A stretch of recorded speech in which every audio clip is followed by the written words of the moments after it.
گھومتی پھرتی۔ مالک کو ان کے صبر کا پھل مل گیا تھا، لیکن چند دن بعد مجھے یہ احساس ہو چکا تھا کہ میرا اندازہ اس لڑکی کے بارے میں غلط تھا۔ وہ ہر وقت نوکروں پر چیختی، چلاتی، روب جماتی، قیمتی لباس پہنتی، سونے کے جوڑے پہنتی، دن بھر شاپنگ کرتی اور نوکروں کو حقارت کی نظر سے دیکھتی۔ میں سمجھ گیا تھا لڑکی کی نیت مالک کی دولت پر ہے، کیونکہ میں مالک کا ڈرائیور تھا، اس لیے وہ جہاں بھی جاتی میرے ساتھ جاتی تھی۔ وہ پیسہ دونوں ہاتھوں سے لٹا رہی تھی اور یہ بعد میں بات برداشت نہیں کر سکتا تھا، کیونکہ میرے مالک کی حلال کی کمائی تھی۔ وہ بہت محنت کر کے اس مقام پر پہنچی تھی۔ ایک دفعہ مالکن کو لے کے میں شاپنگ سے واپس آ رہا تھا کہ گاڑی سنسان جگہ پر آئی۔ 2 گاڑیاں ہمارے پیچھے لگی ہوئی تھی، سڑک خالی تھی۔ ایک دم سے ایک گاڑی آئی اور انہوں نے فائرنگ کر دی۔ فائرنگ کی وجہ سے مالکن بہت ڈر تھی۔ میں نے مالکن سے کہا کہ اپنا سر نیچے کر لے اور گاڑی کے نیچے چھپ جائے۔ مالک نے ڈر کے مارے میری بات پر عمل کیا اور گاڑی کے نیچے بیٹھ گئی۔ اس کی رنگت اڑی ہوئی تھی اور خوفزدہ تھی۔ مخالف لوگوں نے فائرنگ شروع کر دی۔ میں نے گاڑی سٹارٹ کی اور بیک کر کے دوسری جانب اپنے ہاتھ سے پستول نکال کر میں نے فائرنگ شروع کر دی۔ ان مخالف لوگوں کو ایک گولی میرے اوپر سے لگی تھی، لیکن میں اسپیڈ تیز کر کے بھاگا تھا۔ مالکن نے بہت شاید یہ منظر پہلی بار دیکھا تھا۔ وہ زوروں کے ساتھ رو رہی تھی اور پھر میرے ہاتھ سے بھی خون نکل گیا تھا۔ ہم پریشان ہو گئے تھے۔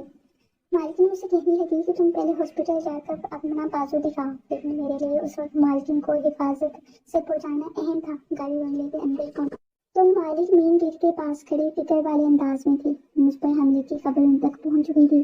گاڑی پہنچ میں آئی، مالکن نیچے اتری اور مالک کے گلے لگ کر رونے لگی۔ مالک نے انہیں تسلی دی، لیکن انہیں میری فکر تھی۔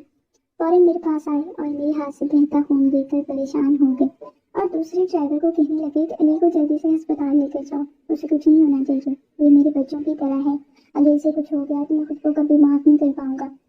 ان کے چہرے پر میرے لیے ایسی پریشانی اور فکر تھی، اس لیے میں ہاسپٹل چلا گیا۔ وہ رات بہت مشکل سے گزری تھی۔ جب میں گھر آیا تو مالک کو اپنے لیے منتظر پایا۔ مجھ سے کہنے لگے، تم نے اپنی جان کا کھیل کر میری بیوی کی جان بچائی ہے، میں تمہاری ساری زندگی احسان مند رہوں گا۔ میں نے کہا، مالک مجھے کیوں اپنی نظروں میں گرا رہے ہیں؟ میں نے مالکن کی حفاظت کی ہے۔ میں نے محبت سے مالک کے ہاتھ اپنے لبوں سے لگائے تھے، لیکن کچھ دن بعد مالکن کا رویہ مجھ سے بدلنے لگا تھا۔ میں نے محسوس کیا تھا کہ وہ میرے لیے بہت فکر مند رہتی تھی، کبھی کھانا بنا کر دیتی تھی، کبھی خود کوارٹر میں آ جاتی، مجھ سے باتیں کرتی، دیر تک میرے ساتھ رہتی تھی۔ مجھے یہ چیزیں اچھی نہیں لگ رہی تھی، کیونکہ جب میرے کوارٹر میں آتی جاتی باقی ملازمین مجھے شک بھری نظروں سے دیکھتے تھے۔ میں اس بات پر زیادہ توجہ نہیں دی۔ مالک نے ان لوگوں پر کیس کر دیا تھا جنہوں نے حملہ کیا تھا۔ وہ پولیس کی کسٹڈی میں تھے۔ میں اس ٹائم ٹھیک ہو کر اپنی ڈیوٹی پر واپس آ گیا تھا۔ ایک دن میں کہیں باہر جانے لگا تو مالک نے کہا، مجھے بھی کہیں جانا ہے تو مجھے چھوڑ دو۔ وہ گاڑی کی فرنٹ سیٹ پر آ کے بیٹھ گئی۔ میں حیران ہو گیا۔ مجھے کہنے لگی، مجھے تم بہت اچھی لگتی ہو علی، میں تم سے محبت کرنے لگی ہوں۔ بات کچھ ایسی غیر متوقع تھی کہ میں بے اختیار میرا ہاتھ اس لڑکی پر اٹھ گیا تھا۔ میں نے کہا، شرم نہیں آتی؟ میں تمہیں ایسی باتیں کرتی ہوں، میں ایک نوکر ہوں اور تم سے ایسی بات کر رہی ہو؟ تم میرے مالک کی بیوی ہو، ان کے نکاح میں ہو، تم کیسے ان کے ساتھ بے وفائی کر سکتی ہو؟ اپنے حد میں رہنا سیکھو۔ میں نے تمہیں مالک کے علاوہ کسی اور کے ساتھ دیکھا تو تمہیں گولی مار دوں گا۔ اب جاؤ اور پیچھے جا کر بیٹھو۔ میں نے اس کے غصے کیا تھا، مجھ سے ضبط کرنا مشکل تھا۔ میری ہوتے ہوئے مالک کو کوئی دھوکہ دے میں کیسے برداشت کر سکتا تھا؟ وہ اٹھ کر پچھلی نشست پر چلی گئی۔ اس کے بعد اس نے میرے ساتھ کبھی بھی بات چیت نہیں کی تھی۔ اگلے روز مالک کو پاکستان جانا تھا۔ چند دن کے لیے ان کی خواہش تھی کہ ان کی بیوی بھی ان کے ساتھ جائے، لیکن اس نے انکار کر دیا تھا۔ مالک مایوس ہو کر اکیلے چلے گئے تھے اور مجھے کیا کرتے تھے کہ مالکن کا خیال رکھنا۔ ایک دن میں اپنے کوارٹر میں سو رہا تھا کہ ملازمہ مجھے کہنے لگی کہ مالکن تمہیں بلا رہی ہے۔ میں ان کے پاس گیا تو وہ صوفے پر بیٹھی تھی، کہنے لگی، گھر کی صفائی کرو۔ میں غیر متوقع سے کام پر تھا تو اسے دیکھنے لگا۔ میں اس گھر کا خاص ملازم تھا، کبھی کوئی کام وغیرہ نہیں کیا تھا۔ وہ بالکل گھمنڈی عورتوں کی طرح مجھ پر حکم چلا رہی تھی، کبھی صفائی کا کہتی، کبھی کہتی چائے بنا کر لاؤ۔ وہ اپنا بدلہ مجھ سے لے رہی تھی، اپنی حیا کو تسلیم پہنچا رہی تھی۔ میں گھر کی صفائی کی، کیونکہ یہ کام میں نے نہیں کیا تھا اس لیے مجھے تھوڑی سی مشکل پیش آئی تھی۔ وہ وہیں صوفے پر بیٹھ کر مجھے دیکھ رہی تھی۔ شیخ صاحب جب تک واپس نہیں آتے نا، تم گھر کے اندر گیسٹ روم میں سو جاؤ۔ یہ بات میں کبھی بھی نہیں مان سکتا تھا، میں نے صاف انکار کر دیا۔ وہ میرے پاس آ کر غصے سے آنکھیں دکھانے لگی، غضبناک لہجے میں بولی، نوکر ہو، اپنے اوقات میں بولو۔ میری بات کی اگر مخالفت کی تو میں برداشت نہیں کروں گی۔ پھر اپنے ہاتھ میں پکڑے موبائل پر مالک کو فون کرنے لگی اور کہنے لگی، مجھے اس گھر میں بہت ڈر لگتا ہے، جب سے حملہ ہوا ہے میں بہت ڈر جاتی ہوں، رات کو اکیلی ہوتی ہوں، اگر کچھ اور چوروں چکی آ گئی تو میرا کیا بنے گا؟ آپ کو میرا ذرا بھی خیال نہیں ہے۔ آپ جب واپس نہیں آتی علی کو کہیں وہ گیسٹ روم میں سویا کرے، کیونکہ اس کی نظر میں میری کوئی خاص اہمیت نہیں تھی۔ وہ مجھے غریبی کسان کی بیٹی سمجھ کر برا رویہ اختیار کرتا ہے۔ یہ کہہ کر مالکن نے فون بند کر دیا۔ میں اس کے اس دوگلے پن کو دیکھ کر حیران ہوا تھا۔ مالک نے مجھے فون کیا اور کہا کہ علی تم بیٹے اندر سویا کرو، اور سنو ہر بات اپنی مالکن کی مانا کرو، وہ نادان ہے اور پہلی دفعہ اسے ٹھاٹ پاٹ دیکھ رہی ہے، اس لیے اسے روک دبدبا پسند ہے، اس لیے تم کوئی بھی اس کی بات کا برا مت منانا۔ اس لڑکی نے تو میرا جینا حرام کر دیا تھا، کبھی مجھے کہتی چائے بنا دو، میں تھک چکا تھا، میں اس کا کوئی غلام نہیں تھا، لیکن ایسا مالک کے لیے برداشت کر گیا تھا۔ ایک دفعہ تو اس نے حد ہی پار کر دی۔ ایک رات میں گیسٹ روم میں سو رہا تھا جب مجھے لگا کہ میرے کمرے میں کوئی داخل ہوا ہے۔ پہلا گمان مجھے کسی چور کا ہوا تھا۔ میری نیند اتنی پکی ہوئی تھی کہ میں بے خبر سویا رہتا۔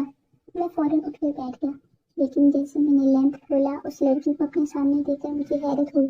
وہ اپنی نائٹ ڈریس میں کھلے بال نیم عیاں لباس پہنے میرے کمرے میں بیٹھی تھی۔ مجھے سمجھنے میں یہ نہیں لگی تھی کہ آپ کس مقصد سے آئی ہے۔ میں نے اسے کہا تم یہاں کیا کر رہے آئی ہو، واپس لوٹ جاؤ سمجھی۔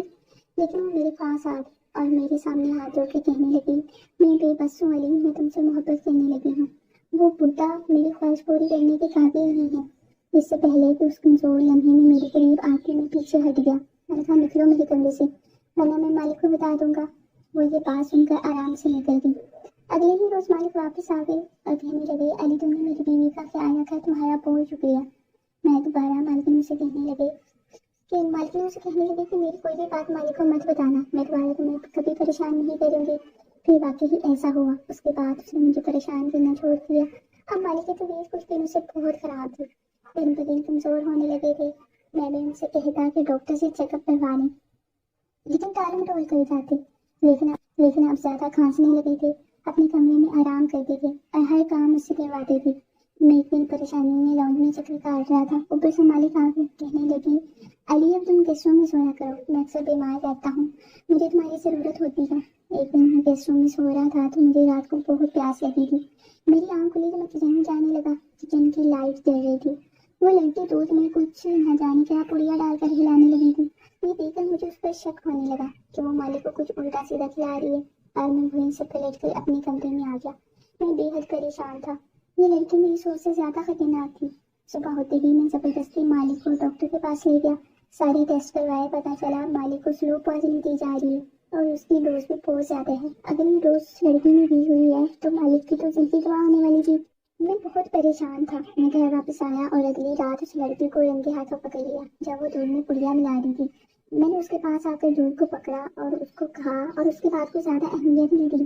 میں نے اس لڑکی سے کہا کہ اسے میرے سامنے پیو۔ مجھے یوں اچانک اپنے پاس کھڑا دیکھ کر وہ پوری طرح سے سپٹائی تھی۔ اسے صاحب کے لیے یہ دودھ میں پتہ نہیں کیا ملا رہی تھی۔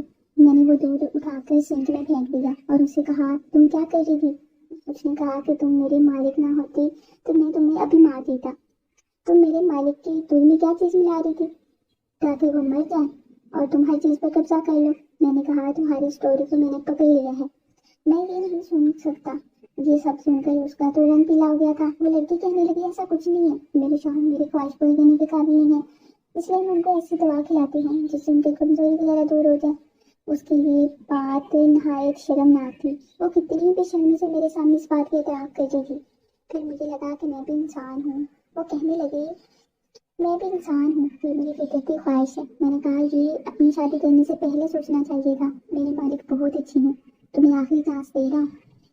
یہ کہنے لگی اگر تمہیں مجھ پر شک ہے تو میرے ساتھ آؤ، تمہیں ایک چیز دکھاتی ہوں۔ اور پھر کمرے کا دروازہ بند کر کے مجھے بیڈ پر دھکا دیا تو میں اس حرکت پر پریشان سا ہو گیا تھا۔ اس نے شور مچانا شروع کر دیا بچاؤ بچاؤ۔ میں نے اس نے اپنے آپ کو زخمی بھی کر لیا تھا، اپنے کپڑے بھی باہر ڈالے، اپنا سر دیوار پر مارنے لگی۔ شور کی آواز سن کر مالک بھی کمرے میں آ گیا۔ وہ لڑکی مالک کے ساتھ بیسٹ اردو کہانیوں کے لیے ہمارے چینل کو سبسکرائب کریں اور بیل آئیکن کو دبائیں تاکہ ہماری آنے والی ویڈیو سب سے پہلے آپ تک پہنچے۔ کوشش کی ہے۔ وہ ان کے پاس سن کر مالک بے یقینی سے مجھے دیکھنے لگے۔ میں نے کہا ساری روڈ ہو رہی ہے، یہ آپ کو سلو پوائزنگ دے رہی ہے، آپ کی صحت بھی اسی وجہ سے دن رات خراب رہتی ہے۔ میں نے کہا کہ میری بات کا اعتبار کریں، یہ لڑکی آپ کی دولت پر نظر جمائی بیٹھی تھی، اس کو آپ میں کوئی دلچسپی نہیں ہے۔ میرے بار بار منع کرنے پر مجھ سے بدلہ لے رہی ہے۔ اس شخص کی مجھ پہ نیند خراب تھی، مالکن کہنے لگی۔ لیکن مالک ایک دم پیچھے ہٹے اور زوردار تماچا میرے منہ پر مارا۔ میں سمجھ گیا تھا کہ یہ لڑکی اپنے مقصد میں کامیاب ہو چکی ہے اور اب یہ مجھے مالک کی نظروں میں گرا چکی ہے، اس لیے اب میری بات پہ کوئی بھی نظر نہیں آئے گا، میری بات میں کوئی اہمیت نہیں ہے۔ مالک نے مجھ سے کہا کہ مجھے تم سے یہ امید نہیں تھی کہ تم اس گھٹیا لڑکی کی حرکتیں مجھ سے چھپاؤ گے۔ میرے مالک اس بات کو سن کے حیران ہو گیا، وہ لڑکی بھی ہکا بکا رہتی تھی۔ مالک کہنے لگے، مجھے تم پر خود سے زیادہ بھروسہ تھا، لیکن مجھے افسوس اس بات کا تھا کہ تم نے مجھے اس بارے میں کبھی بتایا نہیں۔ لیکن میرے گھر میں لگے کیمرے نے میری ساری حقیقت مجھے دکھا دی ہے۔ یہ لڑکی پیسوں کی لالچی تھی، یہ میں جانتا تھا، لیکن میرے پاس اتنا پیسہ تھا کہ میں اس کی ساری عیاشی بھی برداشت کر سکتا تھا۔ یہ آہستہ آہستہ سدھر جائے گی۔ شروع میں تو اس کو سمجھ گیا تھا، لیکن میں اس کو کبھی نہیں سدھار سکتا تھا، اس لیے تمہارے ساتھ بدسلوکی اس نے کی، لیکن تم نے نہیں بتایا۔ میں سمجھ گیا تھا کہ غلط کون ہے ٹھیک کون ہے۔ اس لڑکی کے پاس آ کر کہنے لگے، مالک مجھے پہلے دن سے عورت پر بھروسہ نہیں ہے، تم نے سچ کر دکھایا۔